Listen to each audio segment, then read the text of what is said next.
Ini isu tanah. Isu tanah tu isu kerajaan state government. Okay, negeri lah. Kita ahli parlimen. Kita ahli parlimen, kita jadi federal. Tapi jadi pada permulaannya isu ni dah 3-4 bulan. Sampai pada penduduk mai jumpa saya, bagi 3,500 tanda tangan. So I have no choice.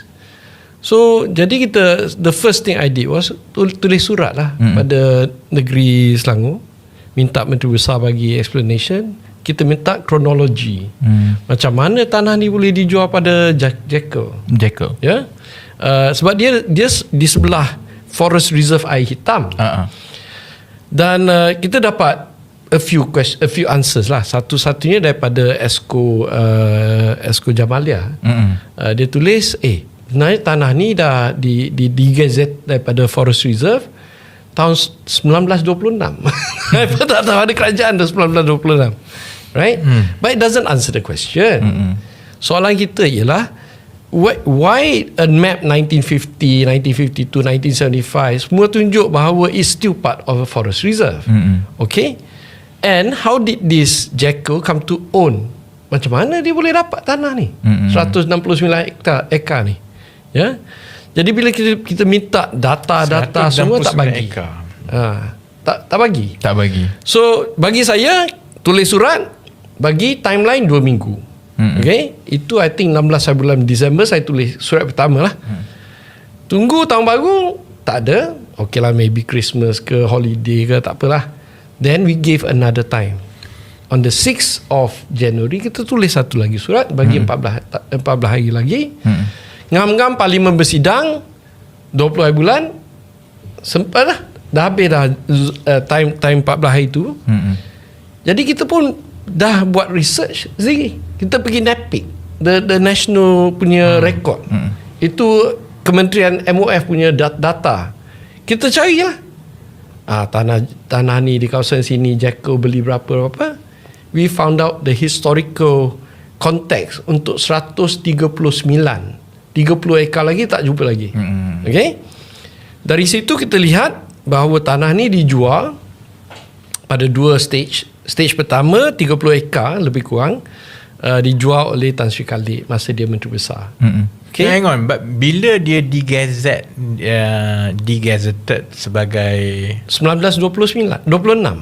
1926. No, 1926 dia wartakan sebagai hutan simpan. Bukan, dikeluarkan daripada hutan simpan. 100 years ago. 100 years ago dia keluarkan. Masa British lah. British. But in all the maps, kalau you type 1950, sebab kita buat research. 1950 map dia tunjuk kawasan yang tu masih under forest reserve. But now we found out because Jamalia told us, dia dah digazet lama dah, tapi dalam peta macam part of it lah. Okay? So sebab digazet tu, penyahwartaan tu, itu memang betul lah 1926. Ya, betul. According to data lah. Tapi dan kajian akan kata, well, apa nak bising-bisingnya, memang tanah tu ialah bukan hutan simpan. So memanglah bukan hutan simpan, tapi dia tak pernah develop. Okay. Cuma historically dia cuba develop. Tapi bantahan oleh rakyat yang duduk situ. Orang-orang Kinrara. Dia bantah I think 2009, 2008 dia cuba sekali. Bantah, kerajaan tolak lah. So when Tan Sri Khalid was Menteri Besar, according to record dia jual lah tanah tu kepada Jekyll. Okay. And then the second batch, which is the big piece of land, 130 ekar ni, dijual pada 2019 oleh current Menteri Besar. Besar. Ya? So yang jual dua-dua Menteri Besar PKR. Betul. Yang baik tu Azmin tak jual. You can give him some credit, bro. Yeah, okay. But then again, okay. Let me, because benda ni perkara biasa lah kan. Maksudnya kerajaan negeri jual tanah milik negeri kepada syarikat swasta. Betul. So dia dah jadi milik syarikat swasta. So bila dia dah jadi milik syarikat swasta tu, lama-lama dia nak monetize lah, dia nak bangunkan. Betul. Lah. Jadi apa option yang ada kepada kerajaan negeri kecuali beli balik? No, that's why. That's why the issue become big, because about part 4-5 bulan dulu, Jacko is making a social impact assessment study. Jadi ada orang turun interview penduduk. What if we build houses in this area? Jadi feedback tu negatif lah. Sebab dia dah lawan dia orang 2008 dah at that time. So it came up to my office from there. So when we ask for information, kita minta maklumat daripada kerajaan Selangor, kita ahli parlimen Selangor. Dia tak bagi. Bila tak bagi, kita buat research. Bila buat research, kita tahu transaksi seperti yang saya cakap tadi lah. Yang apa yang shocking tu, ialah $13.80. Tanah tu dijual per square foot RM13.80. Market value masa tu? Tak tahu. Market value I tak tahu. To be fair, saya bukan valuer lah. Cuma ada komentator yang bandingkan. Komentator daripada KiniBiz, dia buat research. I think dia pakai apalah, maybe iProperty ke whatever lah, I don't know what his basis research, tapi dia kata lebih kurang RM50 ke RM200. So he raised the issue for me dan juga YB Chencong, sebab YB Chencong dia suka sangat forest issue lah. Jadi dia ada PJ Lestari punya program, right?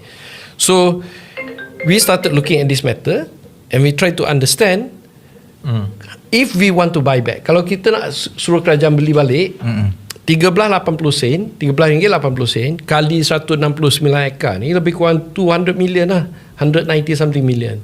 Because we also give them compounded interest 8%. Yeah. So we calculated all this and then we are proposing to government, do you have 200 million? They don't. I don't know. They won't. But if the price was reasonably cheap for this 160 tapi kalau saya jadi Jackal lah, saya akan kata saya beli tu RM13 tu tahun 2019, 2013 semua kan. By now harga dia dah jauh lagi tinggi lah. Yelah, saya faham. So but kalau kita, that's why we are proposing at the start estimation, what should he ask for.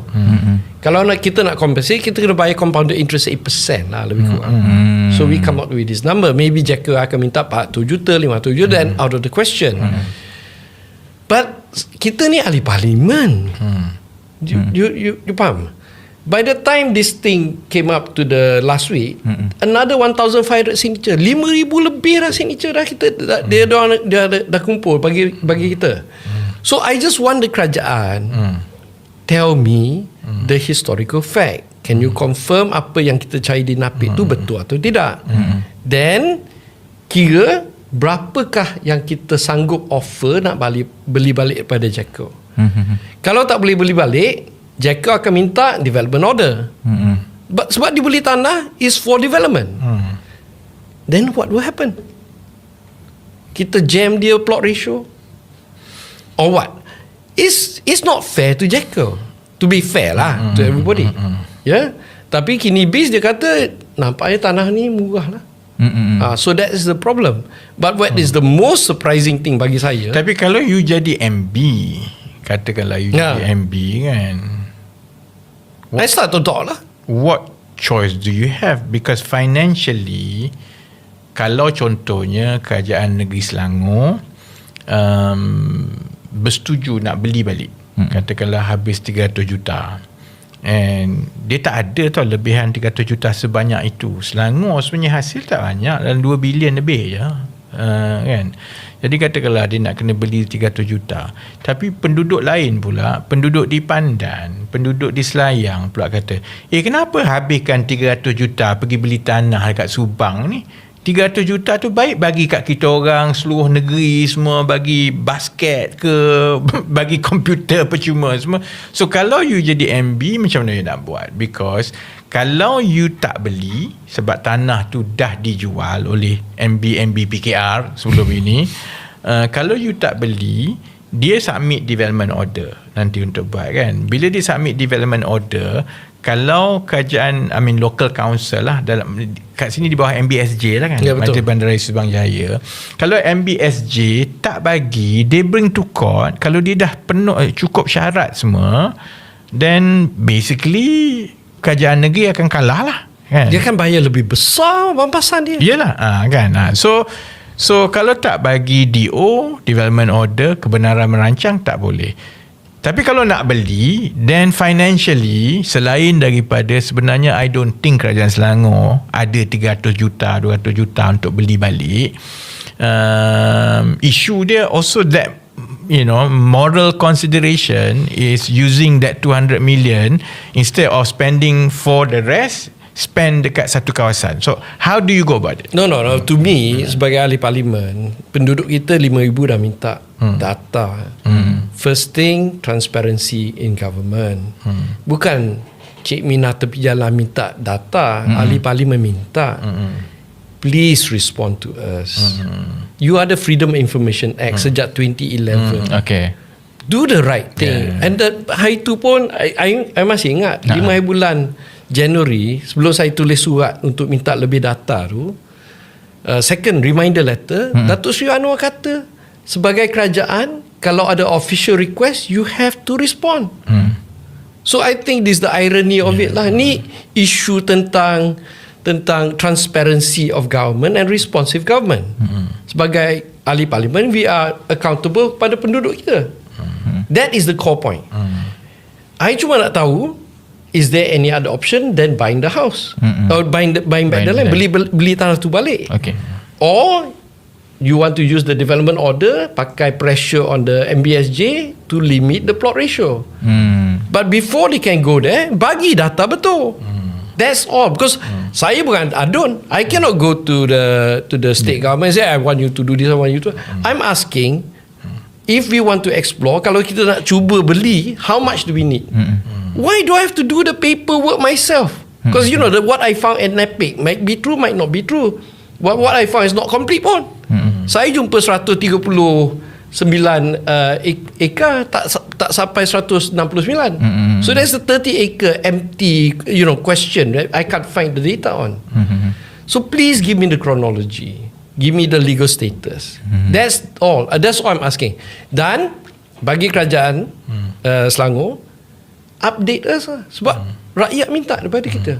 So actually, the bigger issue lah, the ironinya begini. Ini kita dah sentuh lah dalam 3-4 minggu lepas kan. Reformasi. Bila Datuk Seri Anwar Ibrahim umum 2026 jadi tahun reformasi. Dan satu daripada reformasi besar itu ialah Freedom of Information Act. In fact, dalam siri yang lepas lah, episod yang lepas, memang kita dah sebut pun sebenarnya benda ni dah ada di Penang dan Selangor, tapi kalau tak berhati-hati, kerajaan negeri, kerajaan persekutuan, jabatan-jabatan kerajaan ni, dia boleh berselindung di belakang FOI pun untuk frustrate everything. Jadi sebab itu, reformasi ni dia bukan slogan. You have to do it. You kena buat betul-betul. Jadi kalau macam ahli parlimen sendiri minta maklumat, tak dapat-dapat, and it's actually quite normal lah. Saya pun kadang-kadang minta kod mana pun tak pernah dapat. Kalau ada, dan di Selangor ada FOI.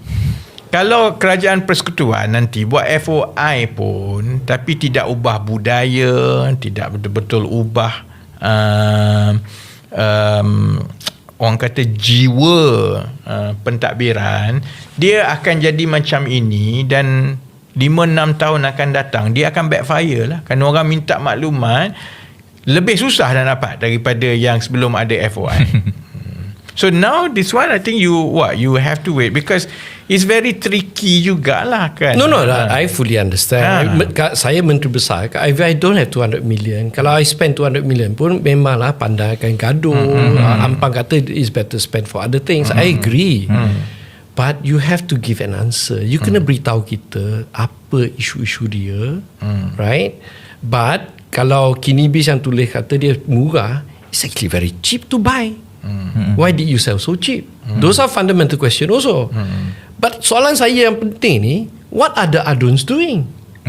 In particular, opposition adun. Terus itu opposition pembangkang. Itu No. you mean adun-adun. Adun-adun di Selangor. Yang pembangkang. Letih aja di faktor pembangkang ni. Kenapa dia tak buat kerja dia? Right? Tak. Dia sibuk cari tiang gol yang telah hilang.